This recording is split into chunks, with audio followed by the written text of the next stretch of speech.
Depuis l'arrivée du Covid, nous le savons maintenant de façon scientifique, grâce aux études scientifiques mondiales qui circulent désormais dans le monde entier, le refus de soigner les personnes âgées atteintes du Covid a généré une mortalité double par rapport aux personnes âgées atteintes du Covid et soignées de façon traditionnelle avec des médicaments comme l'hydroxychloroquine ou l'azithromycine.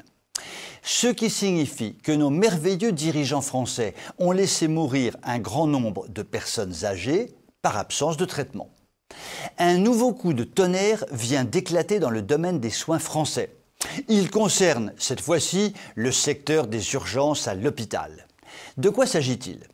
Jusqu'à aujourd'hui, le SAMU ou les pompiers pouvaient vous conduire à vive allure aux urgences les plus proches en cas de problème de santé grave et soudain.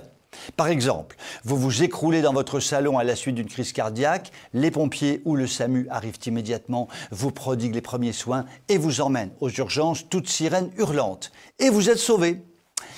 Eh bien cela, c'était le monde d'avant. C'était le monde de l'obscurantisme et de la peur. C'était un monde insupportable. Nous, les nouvelles élites qui savons ce qu'il faut faire et qui faisons ce que nous avons décidé de faire, pour le plus grand bien de la populace, nous allons modifier le système des urgences. Et qui va le faire? Le nouveau ministre de la Santé, qui a succédé à M. Olivier Véreux, qui est urgentiste de son État et qui sait donc évidemment, forcément, nécessairement ce qu'il faut faire en termes d'urgence.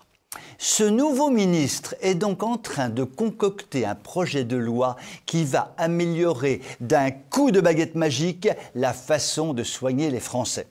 Reprenons l'exemple de notre monsieur qui s'écroule dans son salon à la suite d'une crise cardiaque.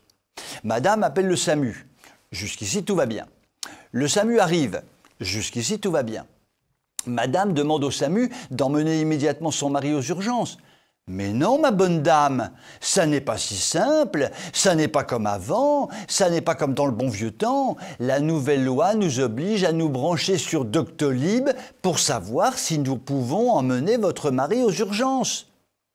Tout commence à aller mal. Madame souligne que l'hôpital est à 5 minutes d'ici et que son mari risque de mourir. Le SAMU commence à pianoter. Mais la connexion ne se fait pas. Quelle guigne! Tout va de plus en plus mal. De longues minutes passent. Et la connexion se fait enfin. Il est possible d'accueillir monsieur. Oui, mais 20 précieuses minutes ont été perdues.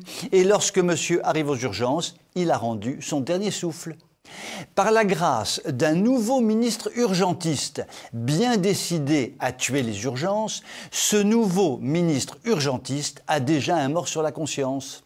Devant le génie réformateur de ce nouveau ministre, nous ne pouvons que nous incliner et dire « Merci, monsieur le nouveau ministre urgentiste ». Je vous souhaite une très bonne soirée.